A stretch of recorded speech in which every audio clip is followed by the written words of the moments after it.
സന്നിധിയിലിരിക്കുന്ന ഓരോ വ്യക്തികളെയും അടിയനെയും അങ്ങയുടെ തൃക്കരങ്ങളിൽ ഏൽപ്പിക്കുന്നു. ഇവർക്ക് കേൾക്കാൻ ആവശ്യമായത് എന്തെന്ന് അങ്ങ് അറിയുന്നുവല്ലോ പിതാവേ.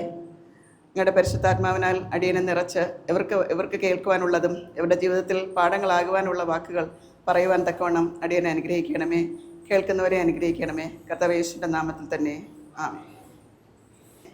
ആദ്യം ഞാൻ ബൈബിൾ വചനങ്ങളിലൂടെയാണ് എപ്പോഴും ഒരു സ്പീച്ച് തുടങ്ങുന്നത്. ജെരമ്യ 1:5. നിന്നെ ഉദരത്തിൽ ഉരുവാക്കിയതിന് മുൻപേ ഞാൻ നിന്നെ അറിഞ്ഞു. നീ ഗർഭപാത്രത്തിൽ നിന്ന് പുറത്തു വന്നതിന് മുൻപേ ഞാൻ നിന്നെ വിശുദ്ധീകരിച്ചു. അപ്പോൾ ദൈവം നമ്മെ സൃഷ്ടിക്കുന്നതിന് മുമ്പ് ഏത് അച്ഛൻ്റെയും അമ്മയുടെയും ഉള്ളിൽ ജനിക്കണമെന്നും ഏത് വീട്ടിൽ ജനിക്കണമെന്നും ഉള്ളത് അറിഞ്ഞ് ആണ് ഒരു ഗർഭപാത്രത്തിലേക്ക് നാം അയക്കുന്നത്. അവിടെ വെച്ച് തന്നെ ശുദ്ധീകരിച്ച് ഒരു വളരെ നിഷ്കളങ്കനായ ഒരു ശിശുവായിട്ടായിരിക്കും കുഞ്ഞ് വെളിയിൽ വരുന്നത്. അപ്പോൾ വിശുദ്ധീകരിച്ച ഇതാണ് ശൈശവം എന്ന് പറയുന്ന ശിശു. പിന്നെ അടുത്തത് 139:14. ഭയങ്കരവും അതിശയവുമായി എന്നെ സൃഷ്ടിച്ചിരിക്കയാൽ ഞാൻ നിനക്ക് സ്തോത്രം ചെയ്യുന്നു. നിന്റെ പ്രവൃത്തികൾ അത്ഭുതകരമാകുന്നു. അത് എൻ്റെ ഉള്ളം നല്ലവണ്ണം അറിയുന്നു. അപ്പം എത്ര അതിശയകരമായാണ് ദൈവം നമ്മെ സൃഷ്ടിച്ചിരിക്കുന്നത്. ഒരു ഡോക്ടർ എന്നുള്ള നിലയിൽ അത് സർജൻ എന്നുള്ള നിലയിൽ നമ്മൾ ഓപ്പറേറ്റ് ചെയ്യുമ്പോൾ കാണുന്ന ഓരോ ലെയറും ഓരോ ഏരിയയും എത്ര വ്യക്തമായി എത്ര അതിശയകരമായാണ് ദൈവം സൃഷ്ടിച്ചിരിക്കുന്നത്. അതുപോലെ നമ്മുടെ പ്രവൃത്തികൾക്ക് നമ്മുടെ ബ്രെയിൻ നമ്മൾ കോറിലേറ്റ് ചെയ്യുന്നത്, നമുക്ക് ഓരോ സ്റ്റിമുലസ്, ഇങ്ങനെ ഒരു സയൻസ് പഠിക്കുമ്പോഴും നമ്മൾ അവിടെ ദൈവത്തെ പൂർണ്ണമായി കാണുകയാണ്. എത്ര അതിശയകരമായാണ് ദൈവം നമ്മെ ഓരോരുത്തരെയും സൃഷ്ടിച്ചിരിക്കുന്നത്. അടുത്തത് പ്രോവർബ്സ് 22:6. അത് സദൃശവാക്യങ്ങൾ. ബാലൻ നടക്കേണ്ടുന്ന വഴിയിൽ അവനെ അഭ്യസിപ്പിക്കുക, അവൻ വൃദ്ധനായാലും അത് വിട്ടുമാറുകയില്ല. അപ്പോൾ ആദ്യം പറഞ്ഞ 2 വാക്യങ്ങളും ഗർഭപാത്രത്തിനകത്തും സൃഷ്ടിയാണ്. കർത്താവ് സൃഷ്ടിച്ചു. പിന്നെ ആരുടെ ഉത്തരവാദിത്വം അത് കഴിഞ്ഞുള്ളത്? പ്രോവർബ്സ് 22:6. ബാലൻ നടക്കേണ്ടുന്ന വഴി നടത്തേണ്ടത് ആരാണ്? മാതാപിതാക്കള്, ഗുരുക്കന്മാര്, വൈദികര്. നമുക്ക് വൈദികരുണ്ട്. ഓരോ വിഭാഗത്തിന് അതായത് എന്തെങ്കിലും ഒരു മത നേതാക്കൾ കാണും. അപ്പോൾ ഗുരുക്കന്മാരുടെ കൂട്ടത്തിൽ പോകും. അതിനേക്കാളും മുമ്പേ ആരാണ്? മാതാപിതാക്കൾ. അപ്പോൾ ദൈവം സൃഷ്ടിച്ച് കഴിഞ്ഞ് ഉത്തരവാദിത്വം ഏൽപ്പിച്ചിരിക്കുന്നത് മാതാപിതാക്കളെയും ഗുരുക്കന്മാരെയും. അല്ലെ പിന്നെ ഈ ഒരു വാക്യത്തിൻ്റെ ആവശ്യമില്ല. ബാലൻ നടക്കേണ്ടുന്ന വഴിയിൽ അവനെ അഭ്യസിപ്പിക്കുക, അവൻ വൃദ്ധനായാലും അത് വിട്ടുമാറുകയില്ല. അപ്പോൾ നമ്മൾ ബാലനായിരിക്കും. കുഞ്ഞുങ്ങൾ നമുക്കറിയാം, അന്നും പഠിച്ച ABCD 1 2 3 4 100 വരെയും മൾട്ടിപ്ലിക്കേഷനും ഒക്കെ നമ്മളിപ്പോഴും മറന്നിട്ടില്ല.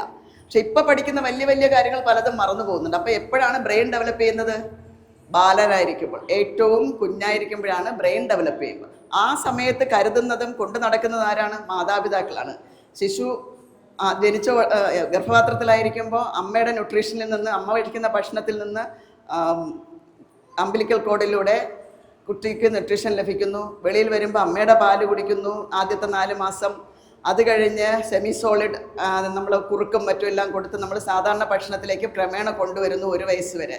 ആ കാലഘട്ടത്തിലും ഒക്കെ തന്നെ അവർ നമ്മെ ശ്രദ്ധിക്കുന്നുണ്ട്. നമ്മൾ വിചാരിക്കും ഒന്നും അറിയുന്നു, പക്ഷെ നമ്മൾ അവരുടെ മുൻപിൽ എങ്ങനെ പ്രവർത്തിക്കുന്നു, എങ്ങനെ സംസാരിക്കുന്നു, നമ്മുടെ രീതികളെല്ലാം അവരുടെ ബ്രെയിൻ ആവാഹിച്ചുകൊണ്ടിരിക്കുകയാണ്. അവരുടെ ബ്രെയിനിൽ അത് എഴുതിക്കൊണ്ടിരിക്കുകയാണ്. അപ്പോൾ അവരുടെ ക്യാരക്ടർ ഡെവലപ്മെൻറ്റ് അപ്പോഴേ തുടങ്ങിയാണ്. ഗർഭപാത്രത്തിലായിരിക്കുമ്പോൾ പോലും കുട്ടികൾ വെളിയിലെ കാര്യങ്ങൾ ശ്രദ്ധിക്കുന്നു എന്നാണ് പറയുന്നത്. അപ്പോൾ ആ സമയത്ത് അപ്പനമ്മമാരെ വഴക്കൂടുന്നതും ഒക്കെ പോലും അവർ കുഞ്ഞുങ്ങളുടെ മനസ്സിനെ ബാധിക്കും. അപ്പം അകത്ത് ഡെവലപ്പ് ചെയ്യുന്നതും വെളിയിൽ വരുമ്പോഴും ഒക്കെ കുഞ്ഞുങ്ങളുടെ ജീവിതത്തെ നമ്മുടെ മാതാപിതാക്കളാണ് ആദ്യം ഇൻഫ്ലുവൻസ് ചെയ്യുന്നത്.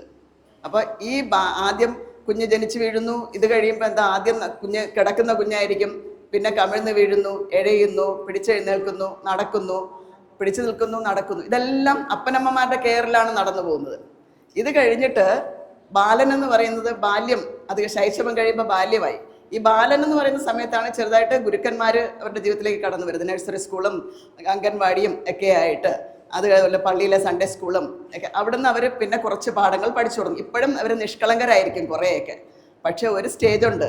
ഇത് കഴിഞ്ഞ് 9 വയസ്സ് മുതൽ ഒരു 18 വയസ്സ് വരെ ഇവർ കൗമാരക്കാരാണ്.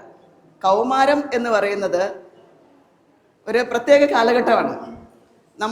ഞാൻ സ്ഥിരമായിട്ട് സീരിയലൊന്നും കാണാറില്ല, പക്ഷെ ഇതൊക്കെ ചിലപ്പോൾ ഫോണിൽ ഇങ്ങനെ വരുമ്പോൾ ചില ക്ലിപ്പിങ്സ് വരും. യാദൃശ്യമായിട്ട് അങ്ങനെ ഒരു ക്ലിപ്പിംഗ് കണ്ടതാണ്. ഈ ഉപ്പും മുളകും സീരിയലിൽ ഒരു കുഞ്ഞു കുട്ടി ജനിച്ചപ്പോൾ മുതൽ ആ സീരിയലിൽ ആ കുട്ടി അഭിനയിക്കുകയായിരുന്നു, പാറു.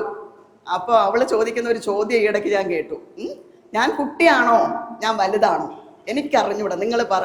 അതായത് കൗമാരം. കൗമാരം വരുമ്പോൾ തിരിച്ചറിയാൻ പറ്റുന്നില്ല, അവളായാലും അവനായാലും അതുവരെ കളിച്ചുകൊണ്ടിരുന്ന കളിപ്പാട്ടങ്ങളും മറ്റുമൊക്കെ പതുക്കെ പതുക്കെ എടുത്ത് മാറ്റുന്നു, കളിക്കാൻ കൊടുക്കുന്നില്ല. അല്ലെങ്കിൽ അങ്ങനത്തെ കൊച്ചു കുട്ടികളെ കൂടെ പോകുമ്പോഴത്തേക്ക് നീ കുട്ടിയല്ല എന്ന് പറയും. അതേസമയം അച്ഛനമ്മമാർ സംസാരിക്കുന്നിടത്തോ മറ്റ് പ്രധാനപ്പെട്ട കാര്യങ്ങളിലോ വന്ന് ഇടപെടുമ്പോൾ പറയും, നീ ആരാ, നീ വലുതായോ, നീ ഇത്രയും പറയാനൊന്നും ആയിട്ടില്ല. ആ ഒരു ഘട്ടമാണ് കൗമാരം. വളരെ പ്രധാനപ്പെട്ട ഒരു കാലഘട്ടമാണ് ഈ കൗമാരം എന്ന് പറയുന്നത്. അതുവരെ ഉണ്ടായിരുന്നത് ഗ്രോത്ത് ഹോർമോൺ മാത്രമാണ്, വളർച്ചയ്ക്കുള്ള ഹോർമോൺ. കൗമാരത്തിൽ പുതിയൊരു ഹോർമോൺ കൂടെ പ്രവർത്തിക്കുന്നു, സെക്സ് ഹോർമോൺസ്. ആൺകുട്ടികളിലെ ടെസ്റ്റോസ്റ്റിറോൺ, പെൺകുട്ടികളിലെ ഈസ്ട്രജൻ. അപ്പോൾ ഇത് മാനസികം, ബുദ്ധിപരമായും സാമൂഹ്യമായും ശാരീരികമായും കുട്ടികളിൽ മാറ്റങ്ങൾ ഉണ്ടാക്കുന്നു. അപ്പോൾ പെൺകുട്ടികളിൽ ഗർഭിണിയാകാനുള്ള അവസ്ഥയിലേക്ക് ശരീരാവയവങ്ങൾ ഡെവലപ്പ് ചെയ്ത് തുടങ്ങുന്നു.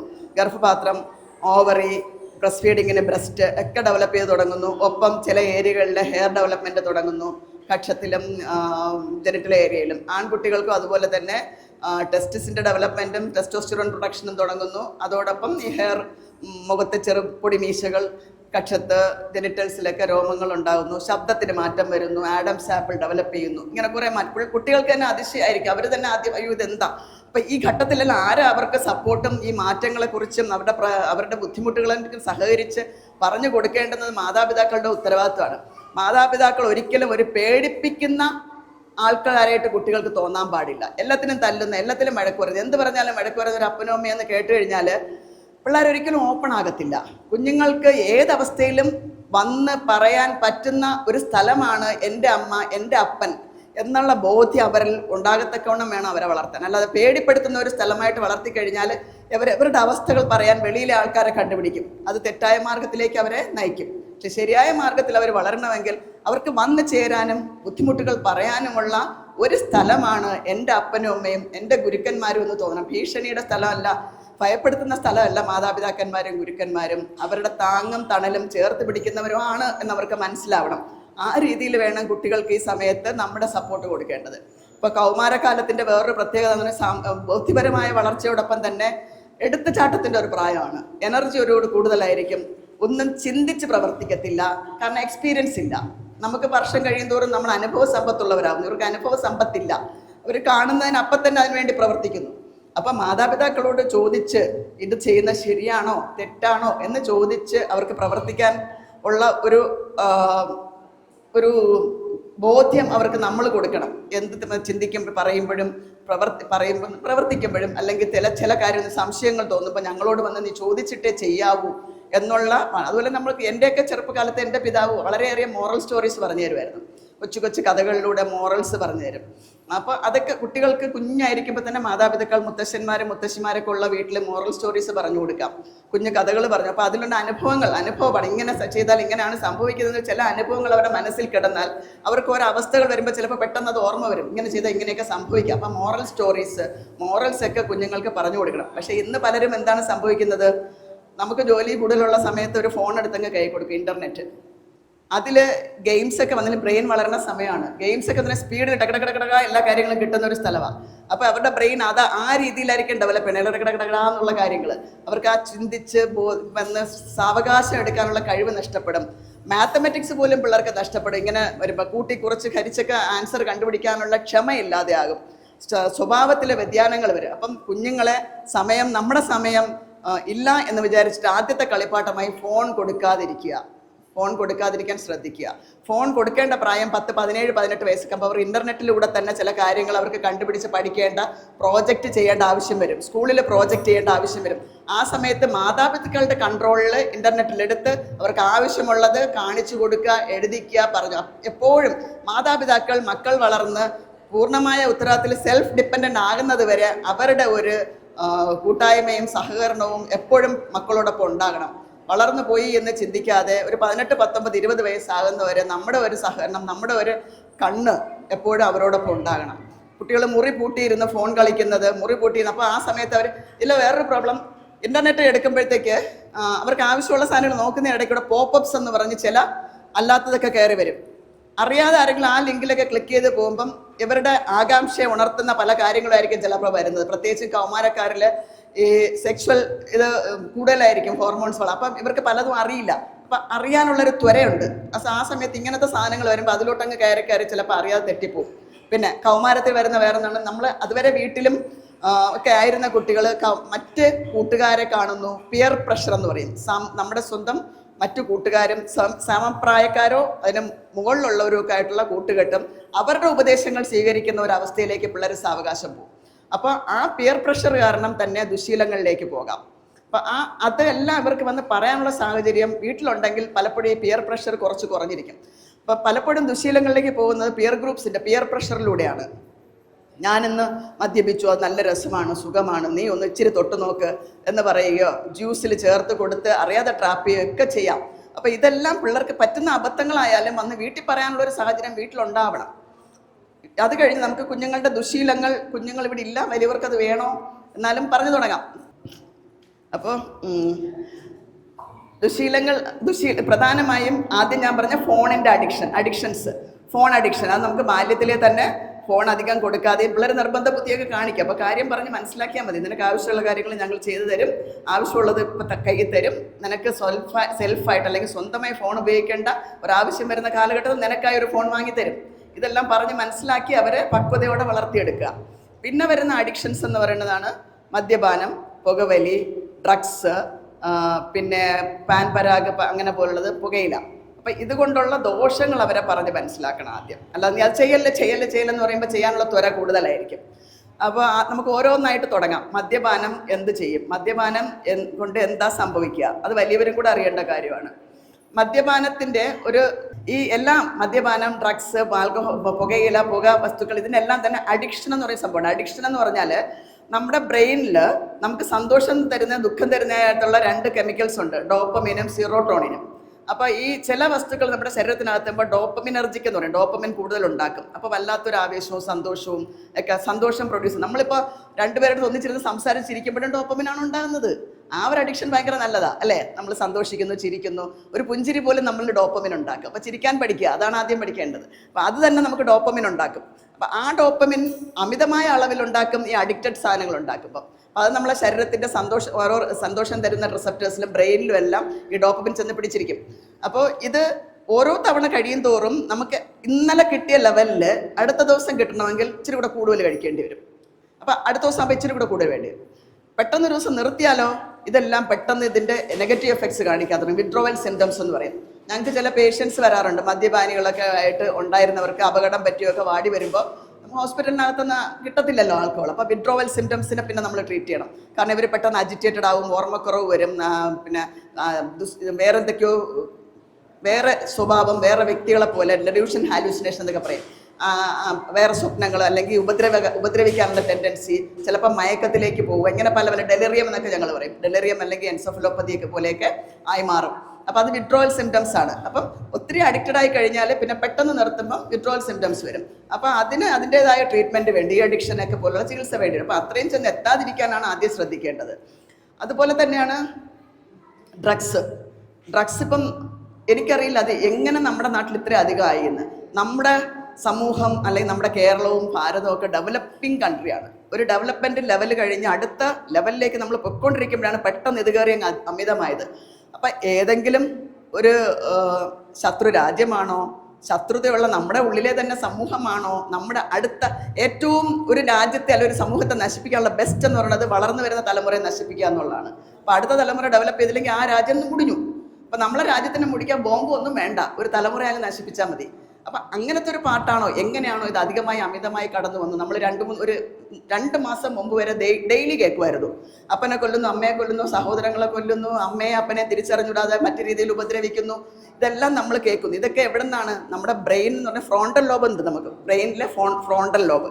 ആ ഫ്രോണ്ടൽ ലോബാണ് നമുക്ക് വിവേകവും സ്ഥലകാല ബോധവും ബുദ്ധിയും ഒക്കെ തരുന്നത്. ദൈവം നമുക്ക് തന്നിക്കുന്ന വിവേക ബുദ്ധി ഇരിക്കുന്ന സ്ഥലമാണ് ഫ്രോണ്ടൽ ലോബ്. ആ ഫ്രോണ്ടൽ ലോബിനെയാണ് ഈ സാധനങ്ങളെല്ലാം തന്നെ കേടാക്കുന്നത്. അപ്പോൾ വിവേക ബുദ്ധി നഷ്ടപ്പെടുന്നു, ആരെ എന്തെന്ന് തിരിച്ചറിയാനുള്ള കഴിവ് നഷ്ടപ്പെടുന്നു, ബ്രെയിൻ നശിക്കുന്നു, വ്യക്തിത്വം മൊത്തത്തിൽ മാറുന്നു, പേഴ്സണാലിറ്റി മാറുന്നു, ഡിസോർഡേഡ് ആകുന്നു.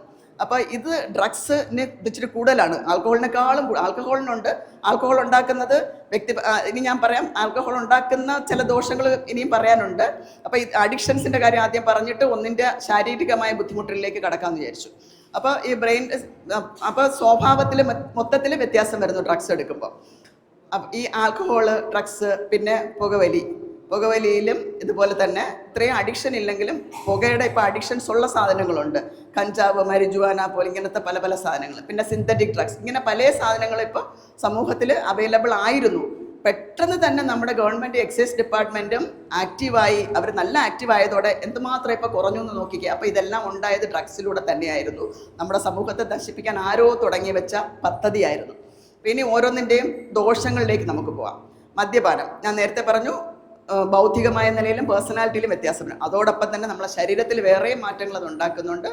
ആൽക്കഹോൾ കഴിക്കുന്നവർക്ക് ഒന്ന് സ്റ്റൊമക്കിലെ ക്യാൻസർ, സ്റ്റൊമക്കിലെ അസിഡിറ്റി ഇങ്ങനെയൊക്കെ ഉണ്ടാകാനുള്ള സാധ്യത സാധാരണക്കാരെക്കാളും കൂടുതലാണ്.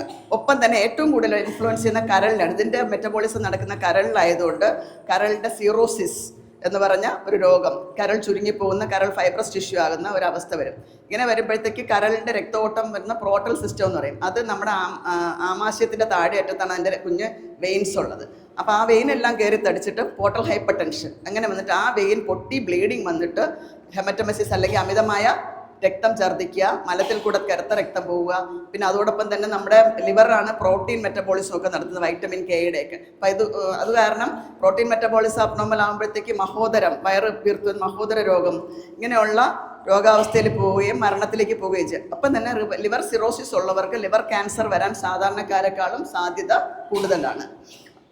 അപ്പോൾ അതാണ് ആൽക്കഹോളിൻ്റെ. അപ്പം അതുപോലെ തന്നെ ശരീരത്തിനോടൊപ്പം തന്നെ ഇത് കുടുംബത്തിനകത്ത് പ്രശ്നങ്ങൾ സൃഷ്ടിക്കുന്നു. സ്വഭാവ വ്യതിയാനം കാരണം വീട്ടിനകത്ത് അടി, തല്ല്, പാത്രം എറിയൽ ഇതെല്ലാം ഉണ്ടാകുന്നു. ഭക്ഷണം ഇല്ലാതാകുന്നു, പട്ടിണിയാകുന്നു, സാമ്പത്തിക പ്രശ്നം ഉണ്ടാകുന്നു. ഇയാൾ വെളിയിൽ ചെന്ന സമൂഹത്തിൽ ഇറങ്ങിക്കഴിയുമ്പോൾ സാമൂഹ്യ പ്രശ്നം ഉണ്ടാകുന്നു. അപ്പം മദ്യപാനം വളരെയേറെ ഒരു വ്യക്തിപരമായ വിപത്താണ്, കുടുംബത്തിന് വിപത്താണ്, സമൂഹത്തിന് വിപത്താണ്. പിന്നെ പുകവലി ബീഡി ആയാലും സിഗരറ്റ് ആയാലും ഇത് ഉണ്ടാക്കുന്ന പ്രശ്നങ്ങളെന്ന് പറഞ്ഞാൽ ഒന്ന് വായിലെ ക്യാൻസർ, തൊണ്ടയിലെ ക്യാൻസർ, ഇത് രണ്ടിനും സാധ്യത കൂടുതലാണ്. പിന്നെ ഇത് തന്നെ രക്തക്കുഴലുകളെ ചുരുക്കുന്നു. അപ്പോൾ ചില ആൾക്കാർ ഇന്നലെയും എനിക്കൊരു പേഷ്യനെ റെഫർ ചെയ്യേണ്ടി വന്നു. കാലിലെ രക്തഓട്ടം കുറഞ്ഞിട്ട് ഗാംഗ്രീൻ എന്ന് പറയും. രക്തഓട്ടം കുറഞ്ഞ് അതിഭയങ്കരമായ വേദനയെ ആദ്യം തുടങ്ങും, പിന്നെ കാല് ചെറിയ കറുപ്പ് നിറമായി മാറുന്നു. രക്തഓട്ടം കുറയുമ്പോൾ കോശങ്ങൾ നശിക്കുന്നു. രക്തമാണ് ജീവൻ എന്ന് ബൈബിൾ പറഞ്ഞിട്ടുണ്ട്. രക്തത്തിലൂടെയാണ് നമ്മളെ ജീവൻ നിലനിർത്തുന്ന ഓക്സിജൻ എത്തുന്നത്. ഓക്സിജൻ എത്തിയില്ലെങ്കിൽ ആ അവയവം മരിക്കും, ഓക്സിജൻ എത്താത്ത അവയവം മരിക്കും. രക്തക്കുഴലുകൾ ചുരുങ്ങുമ്പോൾ ആ ഏരിയ മരിക്കുന്നു. അപ്പം ആദ്യം എഫക്റ്റ് ചെയ്യുന്നത് കാലുകളുടെ എക്സ്ട്രിമിറ്റീസ്, അങ്ങേ അറ്റത്തെ കൊച്ചു രക്തക്കുഴലുകളായിരിക്കും. പിന്നെ കൊച്ചു മീഡിയം സൈസ് രക്തക്കുഴലുകളൊക്കെ അത് എഫക്റ്റ് ചെയ്യും. ഒപ്പം തന്നെ ഹാർട്ടിൻ്റെ രക്തക്കുഴലുകൾ എഫക്റ്റ് ചെയ്യുമ്പോൾ ഹാർട്ട് അറ്റാക്ക് വരുന്നു. പിന്നെ ബ്രെയിനിനെ എഫക്റ്റ് ചെയ്യുമ്പം പക്ഷപാതം വരുന്നു. അപ്പോൾ ഇതെല്ലാം തന്നെ പുകവലി സാധാരണക്കാരിൽ വരുന്നില്ലെന്ന് ചോദിച്ചാൽ വരാം. ഇങ്ങനെയുള്ളവരിൽ സാധ്യത സാധാരണക്കാരെക്കാൾ ഇരട്ടിക്കിരട്ടി കൂടുതലാണ്. പിന്നെ ഡ്രഗ് അഡിക്ഷൻ്റെ കൂടെ തന്നെയാണ് ഈ പുകയുടെ കൂടെ ഞാൻ പറയാൻ പറ്റുന്നത്. പുക വലിക്കുന്നതിനോടൊപ്പം തന്നെ ചില ആൾക്കാർ വയ്ക്കുന്ന സാധനങ്ങളുണ്ട്, പാൻ പരാഗ്, അതിൻ്റെ കൂട്ടത്തിൽ ഒരുപാട് പേരുകളുണ്ട്, എല്ലാത്തിൻ്റെയും പേരൊന്നും എനിക്ക് അറിഞ്ഞൂടാ. അത് നാവിൻ്റെ അടിയിൽ ചുണ്ടിൻ്റെ ഇടയിലൊക്കെ വെച്ചിട്ട് ആ ഭാഗത്ത് ക്യാൻസർ വരും. എന്നിട്ട് മുഖം വികൃതമാകുകയും വാ പോവുകയും നാക്ക് പോവുകയൊക്കെ ചെയ്യുന്ന ഓപ്പറേഷനിലും റേഡിയേഷനിലേക്കുമാണ് ചെന്നെത്തുന്നത്. അപ്പോൾ ഇതെല്ലാം തന്നെ നമുക്ക് ദുശ്ശീലം എന്ന് നമ്മുടെ മാതാപിതാക്കൾ കുഞ്ഞിലെ പഠിപ്പിച്ചതല്ല. ദുശ്ശീലം എന്ന് പറഞ്ഞാൽ ദുഷ്ടത ഉണ്ടാക്കുന്ന ശീലം. ദുശ്ശീലം എന്ന് പറഞ്ഞാൽ ചുമ്മാ നമ്മൾ പോകരുതെന്നല്ല പറഞ്ഞാൽ നമുക്ക് ദുഷ്ടത ഉണ്ടാക്കുന്ന ശീലമാണ്. അപ്പോൾ ഇനി ഒരു വചനം കൂടെ എനിക്ക് അതിൽ കൂടെ ചേർത്ത് പറയാനുണ്ട്. 1 കൊരിന്ത്യൻസ് 3:16-17 നിങ്ങൾ ദൈവത്തിൻ്റെ മന്ദിരം എന്നും ദൈവത്തിൻ്റെ ആത്മാവ് നിങ്ങളിൽ വസിക്കുന്നു എന്നും അറിയുന്നില്ലയോ? ദൈവത്തിൻ്റെ മന്ദിരം നശിപ്പിക്കുന്നവനെ ദൈവം നശിപ്പിക്കും. അപ്പം നമ്മൾ സ്വയം നശിപ്പിക്കാൻ ഓരോന്ന് ചെയ്താൽ ദൈവം കൂടെ കൂട്ടു നിൽക്കും, നശിച്ചോ എന്ന് പറയും. ദൈവത്തിൻ്റെ മന്ദിരം വിശുദ്ധമല്ലോ. നമ്മൾ ആ വിശുദ്ധി കളയുമ്പോൾ ദൈവം അവിടെ നിന്ന് ഇറങ്ങിപ്പോകും, പിന്നെ അങ്ങ് നശിച്ചോ എന്നുള്ളതാണ്. നിങ്ങളും അങ്ങനെ തന്നെ. അപ്പോൾ ദൈവത്തിൻ്റെ മന്ദിരം വിശുദ്ധമായതുകൊണ്ട് നമ്മൾ ഓരോരുത്തരും വിശുദ്ധിയുള്ളവരാണ്. ദൈവം നമ്മുടെ ഉള്ളിൽ ഇരിക്കണമെങ്കിൽ നമ്മൾ വിശുദ്ധരായി ജീവിക്കാൻ പഠിക്കണം. വിശുദ്ധരായി ജീവിക്കുക എന്ന് പറഞ്ഞാൽ ദുശ്ശീലങ്ങൾ ഇല്ലാതിരിക്കുക എന്നാണ് അർത്ഥം. അപ്പോൾ മദ്യപാനം, പുകവലി, ഈ പുകയുമായി ബന്ധപ്പെട്ട ഏത് സാധനങ്ങളും വായിൽ വയ്ക്കുക, നാക്കിനവടിയിൽ വയ്ക്കുക, ഇതെല്ലാം തന്നെ ക്യാൻസറുകൾ ഉണ്ടാക്കും. പിന്നെ ഇൻജക്റ്റബിൾ ഡ്രഗ്സ് ഉണ്ട്. ഈ ഇൻജക്റ്റബിൾ ഡ്രഗ്സ് എടുക്കുമ്പോൾ ഉള്ള പ്രോബ്ലം എന്ന് പറഞ്ഞാൽ മിക്കവാറും ഈ പിയർ ഗ്രൂപ്പ് എന്ന് ഞാൻ പറയല്ലോ, കൂട്ടുകാർ ഒന്നിച്ചിരുന്നൊക്കെയാണ് ഇഞ്ചക്ഷൻസ് എടുക്കുന്നത്. അപ്പോൾ ഒരാൾ കുത്തും, അടുത്ത ആൾ കുത്തും. അപ്പോൾ എന്താ പറ്റും? HIV, അതായത് എയ്ഡ്സ്, പിന്നെ അത് മറ്റ് സെക്ച്വലി ബ്ലഡിൽ കൂടെ കടന്നു പോകുന്ന ഹെപ്പറ്റൈറ്റിസ് ബി, ഇങ്ങനെയുള്ള രോഗങ്ങളെല്ലാം പകർന്നിട്ട് അങ്ങനെയുള്ള രോഗങ്ങൾ കാരണം കരൾ പ്രശ്നം, മറ്റ് അസുഖങ്ങളൊക്കെ വന്ന് മരണം വരെ സംഭവിക്കാം. പിന്നെ ഇതൊക്കെയാണ് അഡിക്ഷൻസിനെ കുറിച്ച് വളരെ ചുരുക്കം പറഞ്ഞാൽ ഒരുപാട് പറയാനുണ്ട്.